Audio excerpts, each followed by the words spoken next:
بسم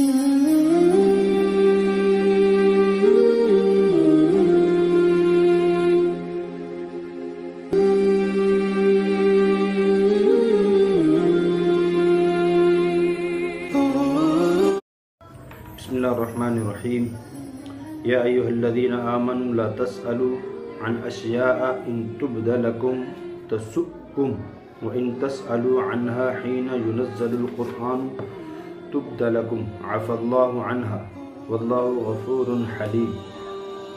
بے ضرورت سوال کرنا، اس کی ممانعت ہے ان آیات میں۔ اس پر تنبیہ کی گئی ہے کہ بعض لوگوں کو احکام الہیہ میں بلا ضرور تدقیق اور بال کی کھال نکالنے کا شوق ہوتا ہے کہ جی نالج میں اضافہ ہو، اور جو احکام نہیں دیے گئے ان کے متعلق بغیر کسی داعی ضرورت کے سوالات کیا کرتے ہیں۔ اس آیت میں ان کو یہ ہدایت دی گئی کہ وہ ایسے سوالات نہ کریں جن کے نتیجہ میں ان پر کوئی مشقت پڑ جائے یا ان کو خفیہ رازوں کے اظہار سے رسوائی ہو۔ یہ آیت نازل کب ہوئی؟ فرمایا کہ شان نزول مسلم شریف کی روایت کے مطابق یہ ہے کہ جب حج کی فرضیت نازل ہوئی تو اقرع بن جالس رضی اللہ عنہ نے سوال کیا کہ کیا ہر سال ہمارے ذمہ حج فرض ہے؟ رسول اللہ صلی اللہ علیہ وسلم نے ان کے سوال کا جواب نہ دیا تو مکرر سوال کیا، یعنی دوبارہ کیا تو حضور علیہ السلام نے پھر بھی سکوت فرمایا۔ انہوں نے تیسری مرتبہ پھر سوال کیا تو اس وقت رسول اللہ صلی اللہ علیہ وسلم اعتاب کے ساتھ تنبیہ فرمائی کہ اگر میں تمہارے جواب میں یہ کہہ دیتا کہ ہاں ہر سال حج فرض ہے تو ایسا ہی ہو جاتا اور پھر تم اس کو پورا نہ کر سکتے۔ اس کے بعد ارشاد فرمایا کہ جن چیزوں کے متعلق میں تمہیں کوئی حکم نہ دوں ان کو اسی طرح رہنے دو، ان میں کھود کرید کر کے سوالات نہ کرو۔ تم سے پہلے بعض امتیں اسی کثرت سوال کے ذریعہ ہلاک ہو چکی ہے کہ جو چیزیں اللہ اور اس کے رسول صلی اللہ علیہ وسلم نے فرمائی فرض نہیں کی، سوال کر کے ان کو فرض کرا لیا اور پھر اس کے خلاف ورزی میں مبتلا ہو گئے۔ تمہارا وظیفہ یہ ہونا چاہیے کہ جس کام کا وہ میں حکم دوں اس کو مقدور بھر پورا کرو، یعنی پوری کوشش کو اس کو پورا کرو، اور جس چیز سے منع کر دوں اس کو چھوڑ دو۔ وہ ہے نا کہ ما آتاکم الرسول فخذوہ، کہ جو رسول تمہارا رسول دے اس کو پکڑ لو، اس کو مضبوطی سے پکڑو، جسے منع کرے اسے رک جاؤ۔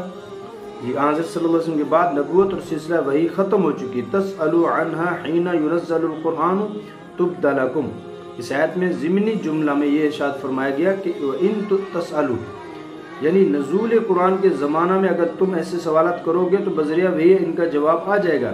اس میں نزول قرآن کے زمانہ کے ساتھ مقید کر کے اس کی طرف اشارہ فرما دیا کہ نزول قرآن کی تکمیل کے بعد نبوت اور وحی کا سلسلہ بند ہو جائے گا۔ تو اب اس کے بعد جو بعض لوگ سوال کرتے ہیں تو کہاں سے لے کر آئے جواب؟ ضروری نہیں کہ ہر سوال کا جواب ہو۔ بعض دفعہ اگر کوئی سوال کا جواب نہیں دیتا یا اس کو ضرور نہیں سمجھتے تو اس کو کیا سمجھتے؟ یہ ان کو کچھ پتہ نہیں ہے، یہ عالم نہیں ہے، یہ ایسے نہیں ہے، یہ بس ایسے ہی ہیں۔ تو اس لیے کہتے ہیں ایسے سوالات جن کا آخرت میں سوال نہیں ہے اور اس کا جواب آپ سے مطلوب نہیں ہے، تو اس پہ جو سوال کریں گے، سوال پہ جو جواب ہوگا اس پر ضرور بضرور کیا ہوگا؟ آپ سے قیامت کے دن سوال ہوگا۔ تو ختم نبوت اور سلسلہ وحی کے انقطاع کے بعد ایسے سوالات کا اگرچہ یہ اثر نہیں ہوگا کہ نئے احکام آ جائیں، جو چیزیں فرض نہیں ہیں وہ فرض ہو جائیں، یا بذریعہ وحی کسی کا خفیہ راز اشکار ہو جائے، لیکن بے ضرورت سوالات گھڑ کر ان کی تحقیقات میں پڑھنا یا بے ضرورت چیزوں کے متعلق سوال کرنا بعد انقطاع نبوت کے بھی مذموم اور ممنوع ہی رہے گا، کیونکہ اس میں اپنا اور دوسروں کا وقت ضائع کرنا ہے۔ رسول اللہ صلی اللہ علیہ وسلم کا ارشاد ہے من حسن اسلام المرء ترکہ ما لا یعنی مسلمان ہونے کی ایک خوبی یہ ہے کہ آدمی فضول باتوں کو چھوڑ دیتا ہے۔ اس سے معلوم ہوا کہ بہت سے مسلمان جو بالکل فضول چیزوں کی تحقیق میں لگے رہتے ہیں کہ موسیٰ علیہ السلام کی والدہ کا کیا نام تھا، نوح علیہ السلام کی کشتی کا طول اور عرض کیا تھا، جن کا کوئی اثر انسان کے عمل پر نہیں، ایسے سوالات کرنا مذموم ہے، خصوصاً جب کہ یہ بھی معلوم ہو کہ ایسے سوالات کرنے والے حضرات اکثر ضروری اہم مسائل دین سے بے خبر ہوتے ہیں۔ فضول کاموں میں پڑنے کا نتیجہ یہی ہوتا ہے کہ آدمی ضروری کاموں سے محروم ہو جاتا ہے۔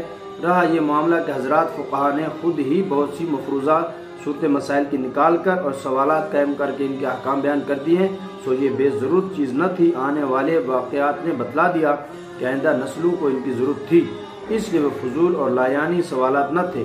اسلام کی تعلیمات میں یہ بھی ایک تعلیم ہے، علم ہو یا عمل، کوئی کام ہو یا کلام، جب تک اس میں کوئی دینی یا دنیوی فائدہ پیش نظر نہ ہو اس میں لگ کر وقت ضائع نہ کرے۔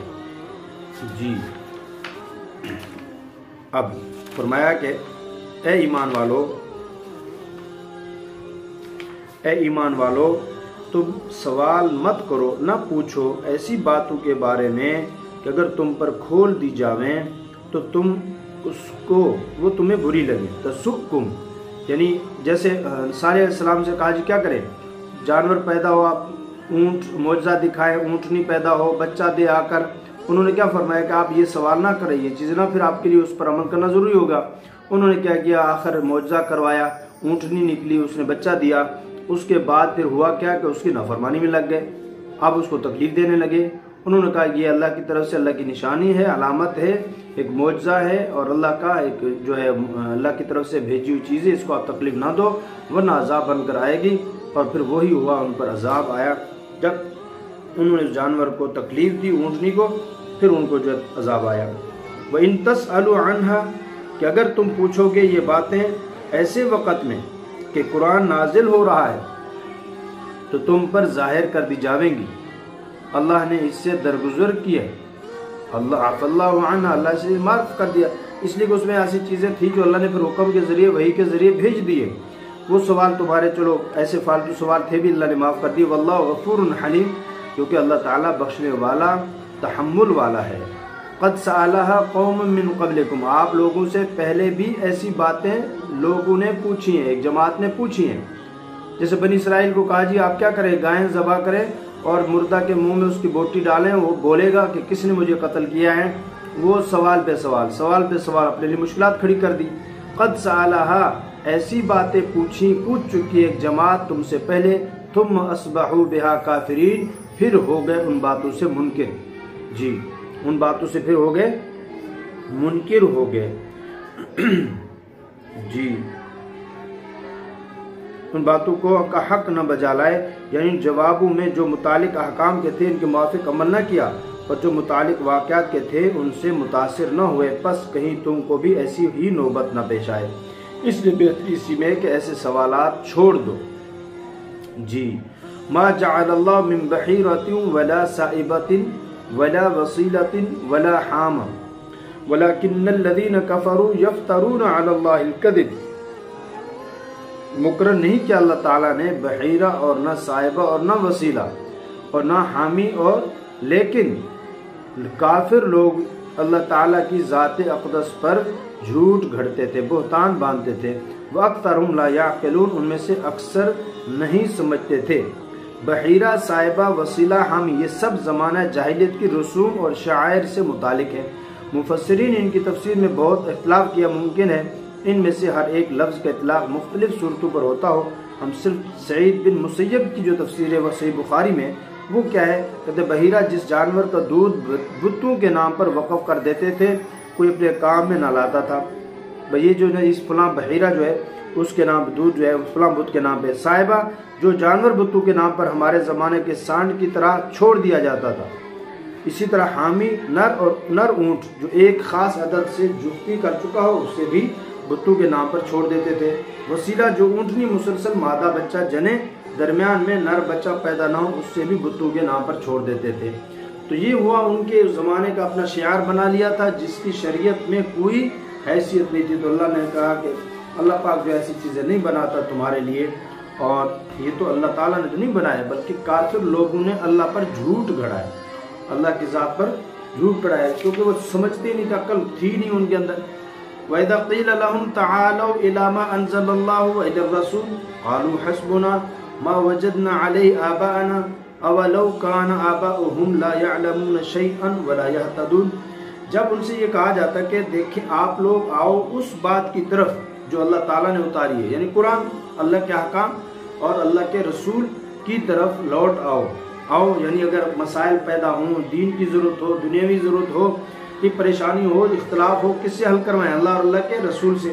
وہ کہتے ہیں ہمیں تو بھائی کافی ہے یہ بات کہ وہ بات کافی ہے جس پر ہم نے اپنے آبا و اجداد کو پایا ہے، ان کو بتوں کی پوجا کرتے پایا، ان کو یہ منتیں اور شعار اپنے بناتے پایا، ہم بھی وہی کریں گے جو ہمارے آبا و اجداد کرتے تھے۔ اور اولو کان آب، اگرچہ اللہ کہتے ہیں اگرچہ ان کے آبا و اجداد نے کوئی چیز نہیں جانتے تھے اور نہ ہی وہ کسی سیدھے راستے پر تھے۔ جیسے آج کل لوگ کہتے ہیں نا باپ دادے والی کرو، تو باپ دادے نے تو سر پہ ہلکی سی پگڑی اور ایک کرتا جیسے سندھی سریک بلوچستان میں، اور جو نا کسی کی شلوار دھوتی، یہ زندگی تھی ان کی۔ صبح نکلنا زمیندارہ کرنا، شام کو آ کر وہی جو کمایا اس کو۔ اب اس وقت جی گاڑیاں ہیں، کار کوٹھیاں ہیں، اور پھر جو نا ٹی وی اور فلمیں اور یہ سارا کچھ تو نہیں تھا اس وقت، تو یہ سارا کیوں کرتے ہو؟ غلط کاموں میں تو ان کے چلو الٹے سیدھے چل رہے ہو۔ اور لیکن جو صحیح راستے کی بات کی، جو پھر کہتے ہیں جو ہم نے جس پر اپنے آبا و اجداد کو پایا اس پر، یا ایھا الذین آمنوا علیکم انفسکم، اے ایمان والو تم پر لازم ہے فکر اپنی جان کی، یعنی اپنے آپ کی حفاظت کرو، گناہوں سے حفاظت، جہنم سے بچاؤ اپنے آپ کو۔ لا یضرکم من ضل اذا اہتدیتم، کہتے ہیں وہ آدمی تمہارا نقصان نہیں کرے گا، تمہیں تکلیف نقصان نہیں دے گا جو گمراہ ہے، کہ جب تم خود ہدایت پر ہو، یعنی جب تم ہدایت پر ہوں گے تو کوئی دوسرا تمہیں نقصان نہیں پہنچا سکے گا۔ الی اللہ مرجعکم جمیعا فینبئکم بما کنتم تعملون، تم سب کو لوٹ کر جانا ہے اللہ کی طرف ایک ساتھ، اور پھر وہ تمہیں خبر دے گا جو کچھ تم کرتے ہو، یعنی جو الٹے سیدھے کام کرتے ہو وہ تمہیں وہاں بتا دے گا۔